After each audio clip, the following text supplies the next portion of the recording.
नीता, ये कैसी चाय बनाई है तुमने? लग रहा है चाय बनाना ही भूल गई हो, कोई स्वाद ही नहीं आ रहा। ठीक कह रहा है बेटा, सुबह से एक कप ढंग की चाय नहीं मिली। अरे मूड ही ठीक नहीं होता।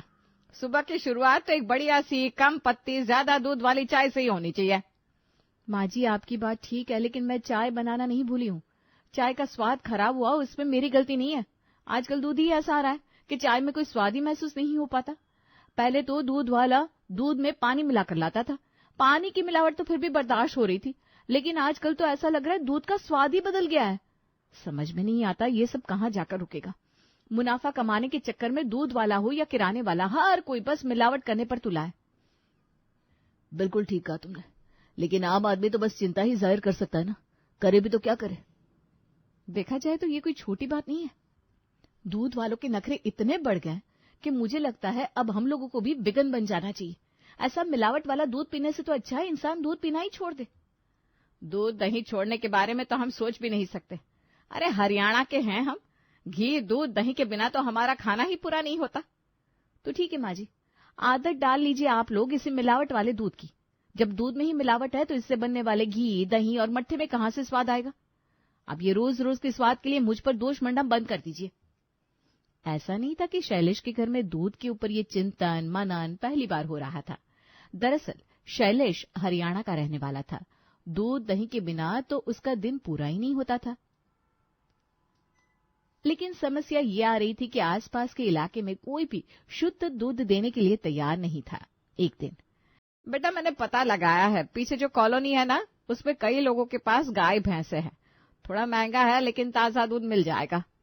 तो ठीक है ना माँ, पैसे की चिंता मत करो, बस शुद्ध दूध मिलता रहे, इससे ज्यादा और क्या चाहिए। शैलेश बाजार के दामों से ऊंचे दाम पर पास की बस्ती से अपने परिवार के लिए दूध लगवा देता है। एक दिन नीलिमा दूध लेने के लिए थोड़ा पहले पहुंच जाती है तो देखती है दूध वाला भैंस को इंजेक्शन लगाकर दूध निकाल रहा है। ये नजारा देखकर नीलिमा का माथा ठनक जाता है। अरे भैया ये क्या कर रहे हो? इस तरह से गाय भैंसों को इंजेक्शन लगाकर दूध निकालना तो गलत है, और फिर इस इंजेक्शन का असर भैंस के दूध में भी तो आएगा। हमारे घर में बच्चे हैं, बूढ़े हैं, और तुम लोग हमारे बच्चों को ऐसा दूध पीने के लिए मजबूर कर रहे हो। अरे माता जी, ऐसा है, सवेरे सवेरे प्रवचन मत सुनाओ। आपको दूध लेना है तो ठीक है, वरना चलती बनो। अरे तुझे मुंह मांगा दाम दे रहे हैं, तूने जितना बोला उतना पैसा देने को तैयार हो गया। उसके बाद भी ऐसा जहर का इंजेक्शन लगाकर दूध देगा तू हमें, और ऊपर से आंखें भी दिखा रहा है। देखो आंटी जी, मैंने आपसे पहले ही कहा है, आपको इच्छा हो तो दूध लो, वरना मेरे पास कस्टमर की कमी नहीं है। सुबह सुबह यहाँ खड़े होकर शोर मत मचाओ, वरना आपके लिए अच्छा नहीं होगा। देखते देखते बात काफी बढ़ गई थी और दूध वाले और नीता की सास के बीच में अच्छी खासी बहस हो गई थी। दूध वाले को इस तरह भैंस को इंजेक्शन लगाकर दूध निकालते देख नीलिमा बुरी तरह से चिढ़ गई थी, इसलिए वो बिना दूध लिए घर लौट जाती है। घर जाने के बाद, अरे माँ जी, दूध लेकर नहीं आई आप? मैं कब से आपका इंतजार कर रही हूँ कि कब आप दूध लेकर आए, कब मैं चाय बनाऊं। अरे चुपचाप बैठ, दिमाग मत खा मेरा। पहले ही दिमाग गर्म है, एक तो वैसे ही उस दूध वाले ने भेजा फ्राई करके रख दिया, ऊपर से अब तू आ गई। लेकिन माँ जी, मैंने ऐसा क्या कह दिया? मैं तो आपसे बस यही पूछ रही हूँ कि आप दूध लाई कि नहीं। अरे नहीं लाई दूध। और तू क्या कह रही थी? वेगन। मुझे लगता है वाकई वेगन बनने का समय आ गया है। एक नंबर के चोर है सबके सब, कोई पानी मिला रहा है, कोई केमिकल, और यह दूध वाला तो भैंस को इंजेक्शन लगाकर दूध निकाल रहा है। अब ये हार्मोन के इंजेक्शन वाला दूध हमारे बच्चों के शरीर में जाएगा तो क्या उनकी सेहत को नुकसान नहीं पहुंचाएगा? मैं तो कहती हूँ आज से दूध बंद, ना कोई इस घर में चाय पिएगा, ना दही मट्ठे का नाम लेगा। सास की फरमान जारी करने के बाद अगले कुछ दिनों तक घर में ना तो दूध आता है, ना ही कोई चाय दही का नाम लेता है। कुछ दिन ऐसे ही बीत जाते हैं। एक दिन नीता का बेटा गोलू पैरों में दर्द के कारण रोने लगता है। मम्मा, पैर में बहुत दर्द हो रहा है, आज स्कूल में भी बहुत दर्द था, टीचर ने मुझे पूरा दिन नर्सिंग रूम में बिठा कर रखा, कह रही थी थोड़ी देर में ठीक हो जाएगा, लेकिन दर्द अभी भी ठीक नहीं हुआ। बेटा तू चिंता मत कर, मम्मा अभी तुम्हें दवा देगी, फिर तुम बिल्कुल ठीक हो जाओगे। नीता गोलू को दवाई पिलाती है, जिससे कुछ देर के लिए तो आराम मिल जाता है, लेकिन शाम होते होते एक बार फिर से दर्द से चिल्लाने लगता है। मम्मा, पैरों में फिर से दर्द हो रहा है। सुनते हैं जी, मुझे लगता है गोलू को डॉक्टर के पास ले जाना चाहिए। मैंने तो अपनी तरफ से दवाई देकर देख लिया, लेकिन कोई फायदा नजर नहीं आ रहा। ठीक है, मैं इसे डॉक्टर के पास ले जाता हूँ। चिंटू का चेकअप करने के बाद डॉक्टर साहब एक टेस्ट करने की सलाह देते हैं। जब उसका रिजल्ट आता है, शैलेश जी, आप बच्चे को कैल्शियम नहीं देते क्या? इसके शरीर में कैल्शियम की कमी है, जिसके कारण इसके हाथ पैरों में दर्द है। बच्चों को कैल्शियम की बहुत जरूरत होती है क्योंकि इनका शरीर अभी ग्रोइंग स्टेज में है। आप बच्चे को घी, दूध, दही, मट्ठा वगैरह जितना हो सके उतना पिलाइए। इससे बच्चों की ग्रोथ तो अच्छी होती है और शरीर भी मजबूत होता है। शैलेश डॉक्टर की बातें सुनकर और कुछ दवाइयां और सप्लीमेंट लिखवाकर गोलू को लेकर घर आता है। घर जाकर, माँ, ये जो दूध बंद करने का काम किया ना आपने, उसी का परिणाम भुगत रहे हैं हम लोग। गोलू के शरीर में कैल्शियम की कमी हो गई है और डॉक्टर साहब ने कहा है कि इसे दूध के साथ मट्ठा और दही की भी जरूरत है। आप ऐसा करो, दूध वाले से बात करके फिर से दूध चालू करवा दो। अरे उस दूध वाले के पास तो जाए मेरी जूती, एक नंबर का बदतमीज आदमी है वो। भैंस क्या खरीद ली, खुद को अंबानी समझ रहा है। ना बात करने की तमीज है, ना दूध बेचने का ढंग, गवार कहीं का। देख बेटा, मेरा तो बिना चाय के गुजारा चल रहा है। अब तुम्हारे बच्चे की तबीयत खराब है तो ये दूध वाले के आगे नाक रगड़ने का काम भी तुम ही कर लो, मुझसे ना हो पाएगा। छोड़िए ना माँ जी, जो बीत गया सो बीत गया। अब दुनिया में हर आदमी ही मिलावट कर रहा है, कोई कर भी क्या सकता है। गोलू के लिए से आप एक बार दूध वाले से बात करके देखिए ना। और आप इतना मत सोचिए, इन्हें बस मुनाफा कमाने से मतलब होता है। वो तो भूल भी चुका होगा कि इतने महीने पहले आप लोगों के बीच में क्या बात हुई थी।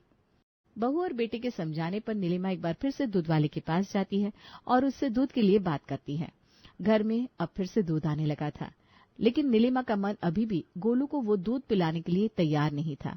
वो जानती थी कि इस इंजेक्शन का भैंस के दूध और दूध पीने वालों की सेहत पर कितना बुरा असर होता है। अभी नीलिमा उधेड़बुन में ही थी कि तभी उसे खुशखबरी मिलती है। माँ जी, आप एक बार फिर से दादी बनने वाली हैं। अरे बेटा, ये तो तूने बड़ी अच्छी खबर सुनाई। अब पहले से तेरे पास इतना काम है, घर की जिम्मेदारी है, गोलू है, अब ये प्रेगनेंसी भी। मैं तो कहती हूँ अब छोड़ इस नौकरी का चक्कर, तो घर में रहकर घर और अपनी सेहत पर ध्यान लगा। कैसी बात करती है माँ जी आप?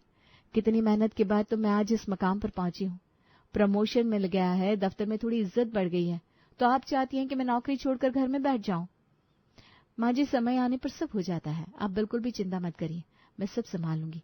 और वो काम वाली है ना मनीषा, उसे ही थोड़े पैसे फालतू देकर घर के 2-4 काम और करवा लिया करेंगे। आप बिल्कुल चिंता मत करिए, मैनेज हो जाएगा। नीता बिल्कुल ठीक कह रही है। आज के जमाने में एक आदमी की कमाई से घर नहीं चलता माँ। वो नौकरी कर रही है तो करने दो, घर में बैठकर क्या फायदा होगा। और वैसे भी दूसरा बच्चा आ रहा है तो घर के खर्चे तो बढ़ेंगे ही। ठीक है बेटा, जैसे तुम पति पत्नी की समझ।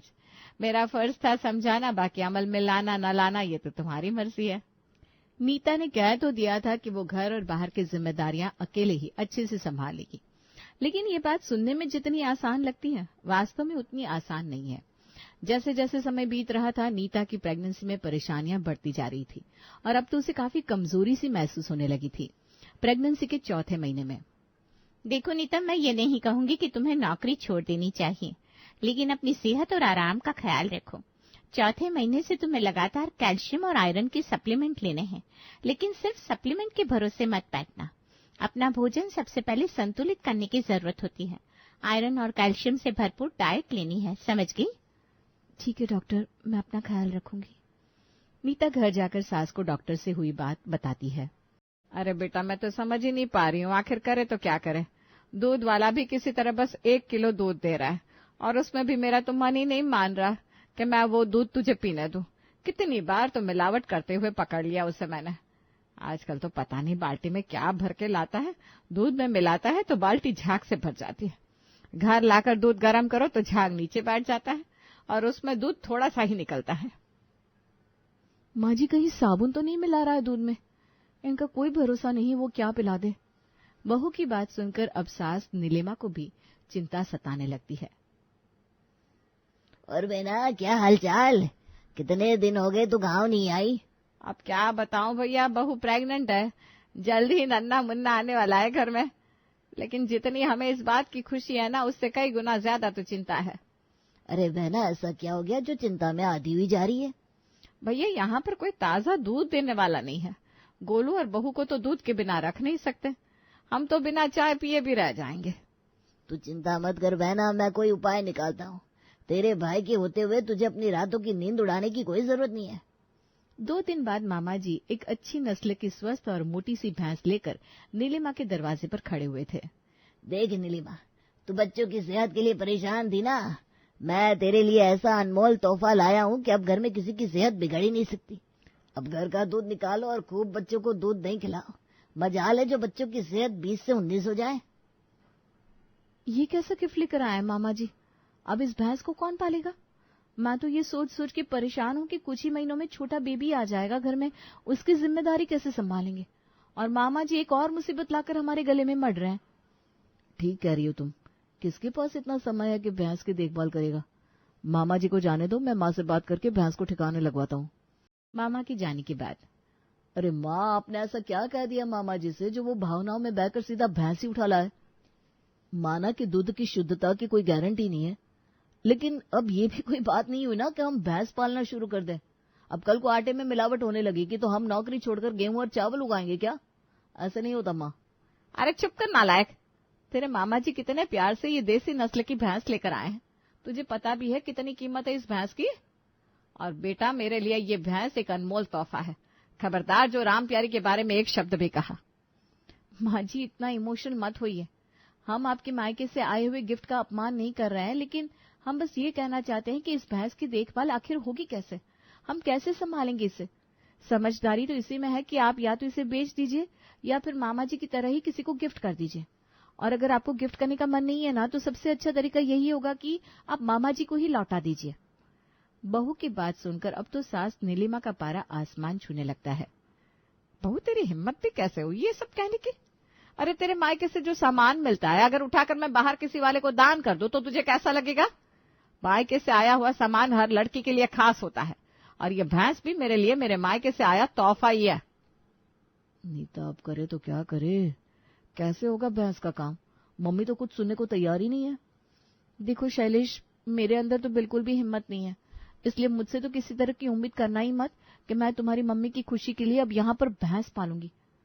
तुम ऐसा करो, एक नौकर का इंतजाम करो जो पूरा दिन भैंस की देखभाल करे, उसका दूध निकालकर गोबर उठाकर फेंके, क्योंकि मुझसे ये सब काम नहीं होने वाला। ठीक कह रही हो तुम, एक नौकर ही रख लेते हैं, वरना बिना बात रोज रोज इस भैंस की वजह से घर में कलेश होना शुरू हो जाएगा। शशि, कल से भैंस का काम तुझे ही करना है। तू चिंता मत कर, मैं तुझे भैंस के काम के पैसे अलग से दिया करूंगी। देखो भाभी, ऐसा है कि ये भैंस का काम मेरे से नहीं होता। मैं गोबर में हाथ नहीं लगाती हूँ। आपके घर का झाड़ू पोछा करने का है तो बोलो, ये भैंस पालने का काम अपन का नहीं है। अच्छा, तेरी जान पहचान में कोई है जो भैंस का काम कर ले तो उसे भेज देना। अरे भाभी, ये गाय भैंस का काम करना होता तो अपन लोग गांव से भागकर इधर शहर में काहे को आते? जानवर पालने के लिए खुद को भी जानवर बनना पड़ता है। उसके लिए चारे का इंतजाम करो, उसकी साफ सफाई करो, दूध निकालो, उपले बनाओ। ना बाबा ना, अपने से इतना काम नहीं होता। नीता और शैलेश काफी कोशिश करते हैं कि उन्हें भैंस के लिए कोई नौकर मिल जाए, लेकिन कोई भी काम वाली भैंस का काम करने के लिए तैयार नहीं हो रही थी। अगले दिन सुबह नीता तो बैग लेकर ऑफिस की तरफ निकल जाती है और उसके जाने के बाद भैंस माँ माँ करके शोर मचाना शुरू कर देती है। अरे भाग्यवान, कान में रुई डाल कर बैठी हो क्या? अब मायके से भैंस मंगवाइए तो उसकी सेवा पानी भी तो करो। तुम्हारे मायके के मेहमान चाय नाश्ता मांग रहे हैं, जाओ अपनी राम प्यारी को चाय नाश्ता कराओ। अपनी बहू से तो कभी किसी काम के लिए नहीं कह सकते, बस मुझ बुढ़िया पर हुक्म चलाते रहिए आप। अरे कुछ तो शर्म करो, एक तो बहू पेट से है, ऊपर से नौकरी करने के लिए दफ्तर जाती है, फिर कितना काम करेगी एक बार में? भैंस पालने का और शुद्ध दूध पीने का शौक तुम्हें ही चढ़ा है ना, तो तुम ही जिम्मेदारी उठाओ। बेचारी नीलिमा अब कर भी क्या सकती थी। मन मारकर पहले वो भैंस के लिए चारे पानी का इंतजाम करती है, उसके बाद उसे रगड़ रगड़ के नहलाती है, फिर दोबारा उसके खाने का इंतजाम करती है, दूध निकालती है और उसका गोबर साफ करती है। शाम के समय नीता ऑफिस से लौटकर आती है तो देखती है कि सासू माँ के चेहरे पर तो 12 बजे हुए हैं। माँ जी, आज तो घर पर दूध होगा ना? राम प्यारी ने दूध दिया होगा ना? आज तो मैं ताजा दूध की बढ़िया सी कॉफी पीऊंगी। कितने दिन हो गए ढंग की चाय कॉफी भी नहीं पी। हाँ महारानी, पी ले चाय कॉफी। काम के समय तो सब अंधे बहरे हो जाते हैं, दूध पीने के लिए सब आ गए। अब तो ये रोज की बात हो गई थी। राम प्यारी के दूध से घर में सभी लोग मजे से दूध दही मट्ठे का आनंद ले रहे थे। बहू नीता भी समय से ऑफिस के लिए निकल जाया करती, लेकिन बेचारी नीलिमा, उसका हाल बहुत बुरा था। पूरा पूरा दिन उसे राम प्यारी की सेवा में लगना पड़ रहा था, तब जाकर वो परिवार के लिए दूध निकाल पा रही थी। 10 दिन बाद। ऐसा है जी, अब मुझसे हाथ जुड़वा लो आप, मुझसे ये सब और नहीं होगा। ऐसे कैसे भाग्यवान, तुम्हारे मायके का तोहफा है, तुम नहीं संभालोगी तो कौन संभालेगा। इस भैंस ने मेरी हालत खराब करके रख दी।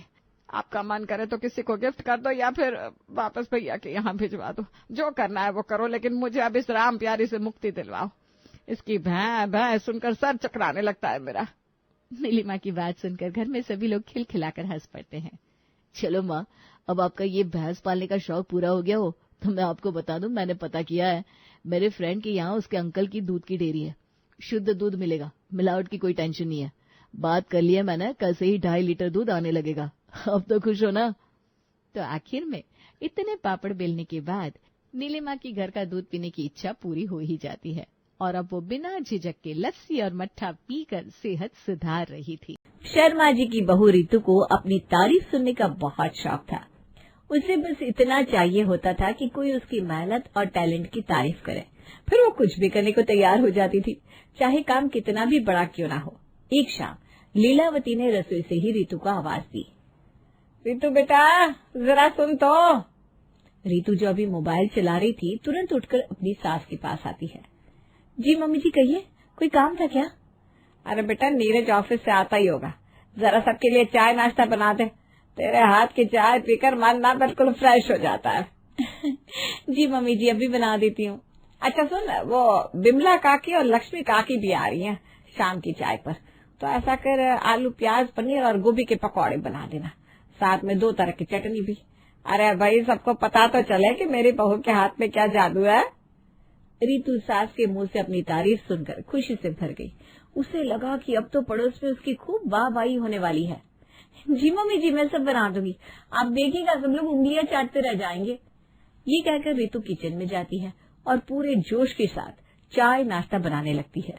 थोड़ी ही देर में बिमला और लक्ष्मी भी आ गई। अरे बिमला लक्ष्मी कैसी हो तुम दोनों, कितने दिनों बाद आना हुआ तुम्हारा। अब क्या करे, घर के कामों में इतनी फंसी रहती हूँ कि फुर्सत ही नहीं मिलती। सुबह उठो, किचन में जाओ, घर संभालो, यही सब करते करते शाम हो जाती है।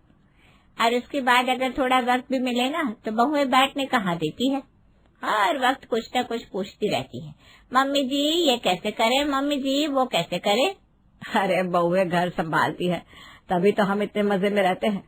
अब मेरी रितु को ही देख लो, जब से घर में आई है मुझे तो काम को हाथ भी नहीं लगाना पड़ता, सारी जिम्मेदारी खुद अपने सर पर ही उठा ली है उसने।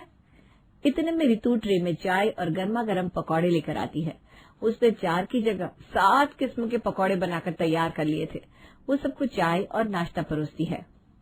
लीजिए काकी गर्मा गर्म चाय और पकौड़े, ये पुदीने और टमाटर की 2 तरह की चटनियां भी है, आपको जरूर पसंद आएगी। अरे वाह, इतनी बढ़िया खुशबू आ रही है, लग रहा है जैसे कोई 5 स्टार होटल का बड़ा शेफ हमारे लिए स्पेशल स्नैक्स बनाकर लाया हो। और सच में पकौड़ों की खुशबू ही बता रही है कि बहुत टेस्टी बने होंगे। बिमला और लक्ष्मी जैसे ही एक पकौड़ा उठाकर खाते हैं, लक्ष्मी बोल पड़ती है, अरे वाह, ये तो सच में जबरदस्त बने हैं, और ये हरी चटनी तो जैसे होटल जैसी लग रही है। बहू इसका सीक्रेट क्या है? यही तो कह रही थी मैं, मेरी रितु इतना कमाल का खाना बनाती है कि जब भी कुछ बनाती है पूरा घर खुश हो जाता है। भाई रसोई से आ रही खुशबू से ही हमारे तो पेट में चूहे कूदने लगता है। सच में बहू, तुम इतना अच्छा खाना कैसे बना लेती हो? हमारी बहुओं को तो खाना बनाने के नाम से ही मौत आ जाती है।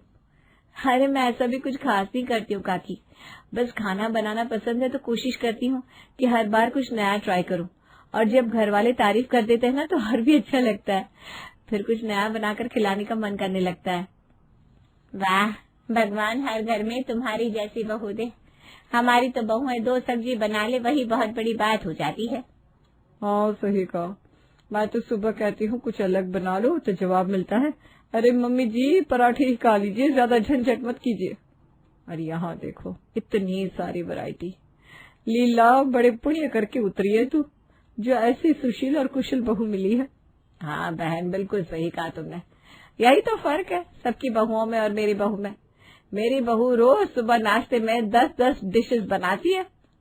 क्या 10-10 डिशेस? क्या लीला सच कह रही है? बेटा तू इतनी डिश कैसे मैनेज कर लेती है अकेले? अब और नहीं तो क्या, अगर यकीन नहीं हो रहा तो रितु से ही पूछ लो तुम दोनों। जरा बता दे बेटा इन्हें बनाती है ना तो 10-10 डिशेस नाश्ते में। लीलावती ने जोश में आकर बहुत लंबी फेंक दी थी और अब रितु को अपनी सास की हाँ में हाँ तो मिलाना ही पड़ता। वो थोड़ा हिचकिचाते हुए कहती है, अब मैं अपने मुंह से क्या कहूँ काकी, बस इतना जानती हूँ कि मुझे खाना बनाना बहुत पसंद है और जब मम्मी जी को खुश देखती हूँ ना तो मेरा भी दिन बन जाता है। अरे वाह बहू वाह, भगवान हर घर में तुम्हारे जैसी बहू दे, सदा खुश रहो बेटा। लक्ष्मी और बिमला कुछ देर और बातें करती है, फिर जाने के लिए उठती है। अच्छा लीलावती, अब हम चलते हैं। बहुत अच्छा लगा तुमसे मिलकर और बहू से भी। अब तो मैं अपनी बहू को भी समझाऊंगी कि थोड़ा तो मेहनत करो भाई। हाँ, और अगली बार जब आएंगे ना तो 10 डिशेस वाला नाश्ता भी चेक कर ही जाएंगे। बिमला और लक्ष्मी हंसते हुए चली जाती हैं। इधर रितु के दिमाग में बस एक ही चीज घूम रही थी, इस झूठ को सच साबित करने के लिए अब तो रोज नाश्ते में 10 डिशेस बनानी पड़ेंगी। अगले दिन सुबह लीलावती रितु से कहती है, रितु बेटा, आज नाश्ते में क्या बना रही है? तुझे तो बहुत सारी डिशेस बनानी आती है ना। मम्मी जी जो आप कहेंगी वही बना लूंगी, बताइए क्या बनाना है। ऐसा कर, आज ना 3-4 तरह के पराठे बना ले, जैसे आलू, गोभी, पनीर और मटर के पराठे, साथ में ढोकला, इडली, उपमा, पोहा और नारियल की चटनी भी बना लेना। और हाँ, मीठे में ना गर्मा गर्म जलेबियां भी हो जाए तो मजा आ जाएगा। जलेबियां भी? हाँ, और सुन, इसके साथ ना मीठी लस्सी और नमकीन छाछ भी बना लेना। बाकी अगर तुझे लगे कि कुछ कम है तो अपने हिसाब से देख लेना। माँ जी, इतना सब कुछ एक साथ? अरे हाँ, देख घर में ना स्वाद बदलते रहने चाहिए। रोज रोज वही बोरिंग नाश्ता किसे पसंद आता है। और तू तो इतनी टैलेंटेड है, तुझे तो बस चुटकी बजाते ही सब बनाना आता है। इतनी सारी चीजों के नाम सुनकर रितु को चक्कर आने लगते हैं। वो मन ही मन बड़बड़ाती है, मम्मी जी को घर में बहू नहीं कोई शेफ लानी चाहिए थी। इतना सब कुछ एक साथ कौन खाता है नाश्ते में? क्या हुआ बेटा, कुछ कहा क्या? नहीं नहीं मम्मी जी, कुछ भी नहीं, मैं सब बना लूंगी, आप चिंता मत कीजिए। अरे मुझे चिंता किस बात की, मेरे तो भाग ही खुल गए तेरे जैसी बहू पाकर। और हाँ बेटा, नाश्ता ना थोड़ा जल्दी बना लेना, नीरज को भी ऑफिस जाना होता है ना। जी मम्मी जी। रितु किचन में चली जाती है और नाश्ता बनाने में जुट जाती है। बड़ी मेहनत करके रितु सारी डिशेस बना लेती है और खाने की टेबल पर लगा देती है। खाने की टेबल पर पहले से ही नीरज, लीलावती और रितु के ससुर प्रमोद शर्मा बैठे थे। अरे ये क्या देख रहा हूँ मैं, इतने सारे आइटम, आज कोई खास मौका है क्या? अरे नहीं नहीं, कोई खास बात नहीं है, बस हमारी रितु को खाना बनाना इतना पसंद है कि अब उसने सोचा है कि रोज नाश्ते में हमें कुछ न कुछ नया बनाकर खिलाएगी। पर मम्मी रोज इतनी सारी चीजें, मतलब जरूरत ही क्या है? और फिर इतना कुछ कहाँ एक वक्त में कोई खा पाएगा? अरे बेटा, जब तेरी बीवी इतनी गुणी है, उसे मजा आता है खाना बनाने में, तो हमें क्या दिक्कत हो सकती है? हाँ, अब से रोज हमारे नाश्ते में 10 डिशेज होंगी, है ना रितु बेटा? जी मम्मी जी, जैसा आप बोले। हमारी बहू तो वाकई बहुत हुनरमंद है। देखो जरा कितनी मेहनत से इतना शानदार नाश्ता तैयार किया है। हाँ पापा, सच में। और इतनी सारी चीजें इतनी जल्दी कैसे बना डाली? वाह रितु, तुमने तो कमाल कर दिया। वैसे एक बात है, इतनी वैरायटी देखकर मजा बहुत आ रहा है। अरे वो मुझे सबको खाना बनाकर खिलाना अच्छा लगता है ना, बस इसीलिए इतना सब कुछ बना लिया। देखा, मैंने कहा था ना मेरी बहू के हाथ में जादू है। अब रोज सुबह हम सब ऐसे ही बढ़िया नाश्ता किया करेंगे। सब लोग मजे से खाना खाते हैं और रितु की खूब तारीफ करते हैं। रितु भी तारीफ सुनकर खुश होती है, लेकिन मन ही मन सोचने लगती है, अब क्या सच में उसे हर रोज इतनी मेहनत करनी होगी? वो थोड़ा परेशान हो जाती है कि कल फिर से 10 तरह के नाश्ते बनाने होंगे। अगले दिन सुबह लीलावती रितु को आवाज लगाती है, रितु बेटा सुन तो जरा। जी मम्मी जी, आई। बेटा, शशि बुआ, अनिल फूफा जी और उनके बच्चे मयंक और माही आज आ रहे हैं, तो तू उनका भी नाश्ता बना लेना। जी मम्मी जी, क्या बनाऊं? छोले भटूरे ठीक रहेंगे ना? अरे नहीं, सिर्फ छोले भटूरे से काम कैसे चलेगा है? मैंने उनसे तेरी इतनी तारीफ कर दी है कि मेरी बहू तो भाई नाश्ते में रोज 10 तरह के डिशेस बनाती है, और वो भी इतनी टेस्टी के खाने वाले उंगलियां चाटते रह जाए। अब तू ही सोच, अगर वो लोग आए और तूने सिर्फ छोले भटूरे परोस दिए तो क्या सोचेंगे वो? रितु अब परेशान हो जाती है। अच्छा मम्मी जी, फिर आप ही बता दीजिए क्या क्या बना लूं। अरे बेटा, जो तुझे सही लगे बना ले, मुझे तो कुछ भी खिला दे, मैं तो बहुत सिंपल हूँ। बस याद रखना, डिशेस 10 होनी ही चाहिए। जी मम्मी जी। रितु मन ही मन सोचती है, मम्मी जी और सिंपल सबसे चटोरी तो यही है। रितु बेटा, क्या सोचने लग गई? तैयारी नहीं करनी क्या नाश्ते की? अब नहीं मम्मी जी, कुछ नहीं, बस यूं ही। अच्छा, मैं क्या कह रही थी, वैसे तो तू जो भी बनाएगी अच्छा ही बनाएगी, पर हाँ बच्चों के हिसाब से भी ना कुछ 2-4 चीजें बना लेना। और सुन, फूफा जी को मटर की कचौड़ियाँ बहुत पसंद है, तो वो भी बना लेना। जी मम्मी जी, बना लूंगी। अरे हाँ बेटा, मुझे तो पहले से पता था कि मेरी बहू सुपर वुमन है, सब बना ही लेगी। तुझे भी तो अच्छा लगता है ना खाना बनाना? हाँ मम्मी जी, अच्छा तो लगता है। बस बेटा जल्दी से तैयार कर ले नाश्ता, 10 ही तो डिश बनानी है, वो लोग ना आते ही होंगे बस। रितु किचन में चली जाती है। उधर प्रमोद, जो अब तक ये सारी बातें सुन रहा था, लीलावती से कहता है, लीला, इतना सारा खाना बनवाने की क्या जरूरत है? बहू से इतना काम करवाना भी ठीक नहीं है। अरे जब बहू को खाना बनाने का इतना शौक है तो बनाने दो ना, इसमें क्या बुराई है? अरे पर रोज रोज इतना चटपटा और तला भुना खाना ठीक नहीं है, हेल्थ के लिए बहुत खराब है। अजी आप तो बस हेल्थ का रोना रोते रहते हो। बहू इतना स्वादिष्ट खाना बनाती है, रोज रोज नई डिशेस, आप बस चुपचाप एंजॉय कीजिए। लीला, ये मजे की नहीं समझदारी की बात है, बहू भी तो थक जाती होगी ना। अरे 10 ही तो डिशेस है, इसमें क्या थकान? बहू को पसंद है बनाना, उसे अच्छा लगता है। देखना अभी सब बना लेंगे फटाफट। तुम्हें जो सही लगे करो, मेरी कहाँ सुनोगी तुम। इतना कहकर प्रमोद वहाँ से चले जाते हैं और उधर रितु किचन के काम में जुट जाती है। थोड़ी देर में शशि बुआ, अनिल फूफा जी, मयंक और माही आ जाते हैं। अरे वाह लीला भाभी, घर को तो एकदम सजा कर संवार कर रखा है आपने। अरे यह सब तो मेरी बहू का कमाल है, रितु घर संभालने में बड़ी होशियार है। भाभी, आप तो अपनी बहू की तारीफ करते नहीं थकती, खास करके उसके खाने की। आज हम भी देख लेते हैं बहू के हाथ में कितना स्वाद है। और हाँ, सुना है आपकी बहू नाश्ते में 10 तरह की डिशेस बनाती है। बिल्कुल सही सुना है आपने, आज अपनी आंखों से देख भी लीजिएगा।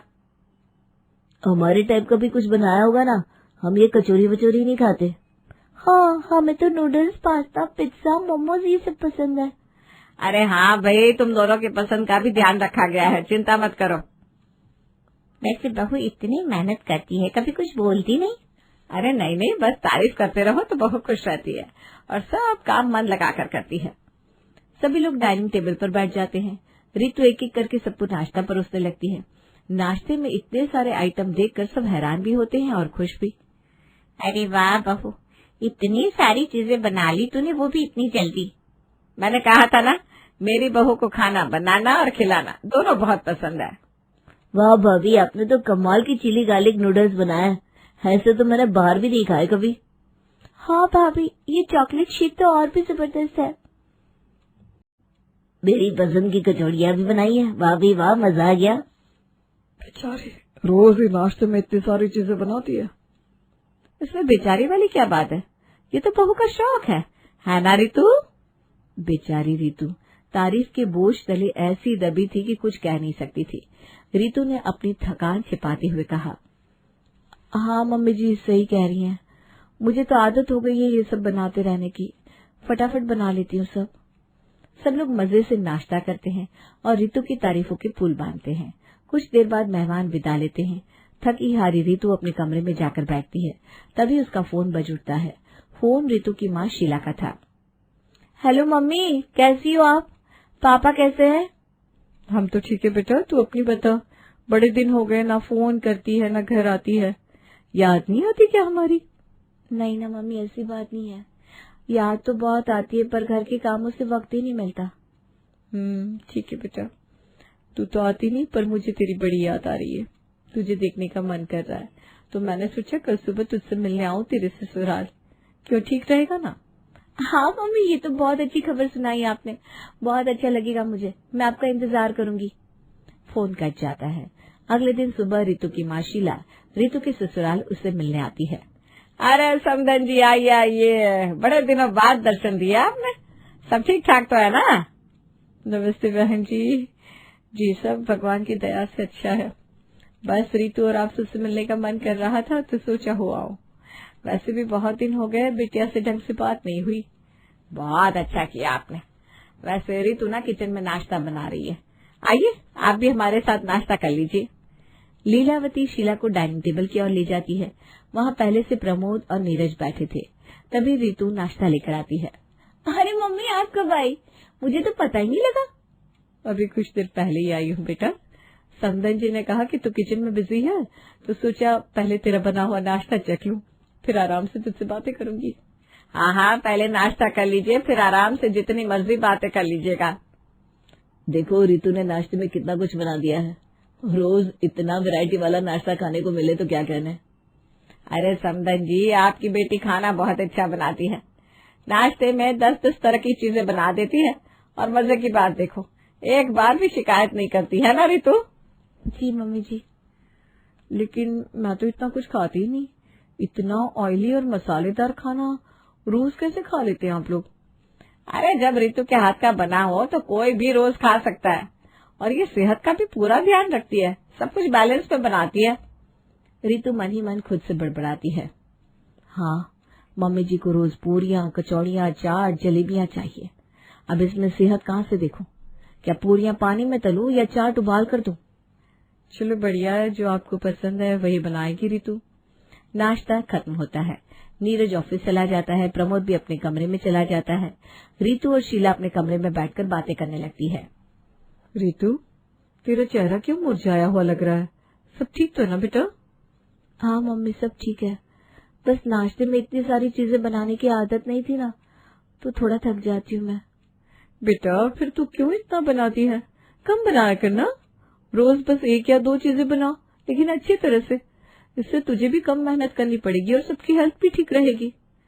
अब क्या बताऊं मम्मी, मम्मी जी मेरी इतनी तारीफ कर देते हैं सबके सामने कि मैं कुछ कह भी नहीं पाती। इन सबको मेरे हाथ का खाना बहुत पसंद आ गया है। तो अच्छा ही है ना बेटा, तू हर संडे थोड़ा स्पेशल बना दिया कर और बाकी दिनों में सिंपल नाश्ता। मम्मी आपकी बात सही है, लेकिन मम्मी जी ने मोहल्ले की औरतों के सामने मेरी इतनी तारीफ कर दी है कि मैं रोज 10-10 चीजें बनाती हूँ। सबने इतनी वाहवाही कर दी है, अब रोज बनानी ही पड़ती है।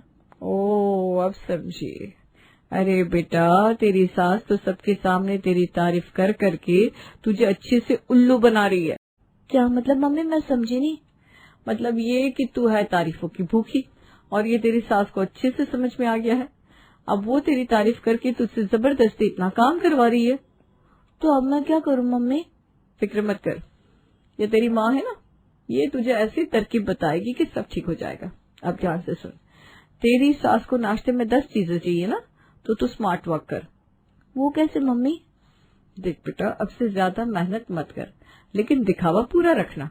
सब कुछ ताजा बनाने की कोई जरूरत नहीं है। और फिर शीला रितु को एक ऐसी तरकीब बताती है कि रितु का चेहरा खुशी से खिल उठता है। वाह मम्मी, ये तो जबरदस्त आइडिया है। इसमें मेहनत भी नहीं लगेगी और मम्मी जी भी खुश हो जाएंगी। बस बेटा, अब से स्मार्ट वर्क करना, तारीफों के चक्कर में खुद को मत थकाना। हाँ मम्मी, कल से यही करूंगी। अगले दिन रितु बिल्कुल अपनी मम्मी के बताए हुए तरीके से नाश्ता तैयार करती है। फ्रूट चाट, जूस, बिस्कुट, चिप्स, मूंगफली, लस्सी, बची हुई सब्जियों की चाट, बासी रोटियों का पुलाव, सलाद, ड्राई फ्रूट और हल्का सा पोहा। नीरज और प्रमोद टेबल पर बैठते ये हैरानी से खाने को देखते हैं। ये क्या है रितु? भाई, आज नाश्ते में कुछ अलग ही मिक्सचर दिख रहा है। ये क्या अजीब सी चीजें बनाई है तुमने? अरे मम्मी जी को रोज 10 डिशेस चाहिए ना, तो मैंने सोचा उनकी हेल्थ का ध्यान रखते हुए नाश्ता तैयार करूं, इसीलिए ये सब तैयार किया। फ्रूट, सलाद, जूस, ड्राई फ्रूट, लस्सी, मूंगफली, सब उनकी सेहत को ध्यान में रखकर बनाया मैंने। यानी कि बिस्किट और मूंगफली भी अब नाश्ते में शामिल हो गए। और ये बची हुई सब्जियों की चाट, वाह भाई वाह। देखो रितु, हमें ये फैंसी 10 आइटम वाला नाश्ता नहीं चाहिए। हमें तो बस पराठा, पोहा या कुछ सिंपल भी चलेगा। 10 चीजें मम्मी को चाहिए ना, तो ये सब उन्हीं को दे दो। हमें तो कुछ सादा ही दे दो। नहीं बेटा, ऐसा कर, अब रहने दे। अब से ना रोज 10-10 चीजें बनाने की जरूरत नहीं है। कल से बस मेरे लिए भी ना सिंपल सा पोहा या उपमा ही बना लिया करना। जैसा आप कहें मम्मी जी। नीरज और प्रमोद एक दूसरे को देखकर मुस्कुराते हैं। रितु को देखकर लगता है कि उसे अपनी मम्मी की सलाह का पूरा फायदा मिला था। लीलावती को भी समझ में आ गया था कि तारीफ के जाल में फंसाकर किसी से ज्यादा दिन तक काम नहीं करवाया जा सकता। पूरा परिवार हंसते हुए नाश्ता करने लगता है।